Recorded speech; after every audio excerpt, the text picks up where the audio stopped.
Maray na pagkaaga mga kahagod, ngunya na aldaw ay naggisa lang ako ning kalabasa.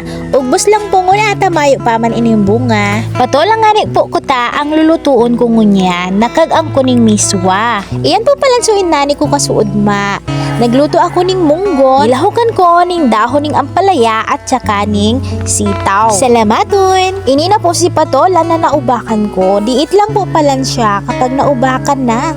Mahibong sana ang ubak. Kukulangon ini sa muya. Kaya naisip ko magkuani umbos ning kalabasa pandagdag igdi sa gulay na ini. Sakto man ngani, ta dapat talaga ay ubbusan ko na ang mga kalabasang ini tangani magsaranga. Tangani sa susunod, mas gulpi pa akong maku ang ugbos. Salamaton! Takong day ko tinanom sa mga pisog na binakal ko duman sa naglalako ning gulay, ay mayo man akong harveston na kalabasang unya. Mayo man po kaya akong nahihiling na nagpapabakal ning ugbos ning kalabasa igdi sa samuyang barangay. May nekos-mekos ko na ngani ang pagluto kaiyan. Syempre dai mawawara ang pambansan sahog, ang sardinas. Tada pa po palan iyan sa food relief kan samuyang barangay. Salamaton! Sa ingka pangani kaiyan. Simple na ngani ang buhay mo, igwa ka ng sariwang gulay, igwa ka pang food relief. Salamaton! Sabi ko ngani po, mas magayon palan ang buhay igdi sa probinsya. Makakatipid ka po talaga. Sa lungsod po kaya, mahal na ang bakalon, gabos pa babakalon. Igdi mayong problema kung maubusan ka maning gas, gulpi maning kahon. Maghigos-higos man ngani ning pagtatanom, tanganing makalibre pirme ning gulayon. Iyan sa namang po for today's video. Salamaton!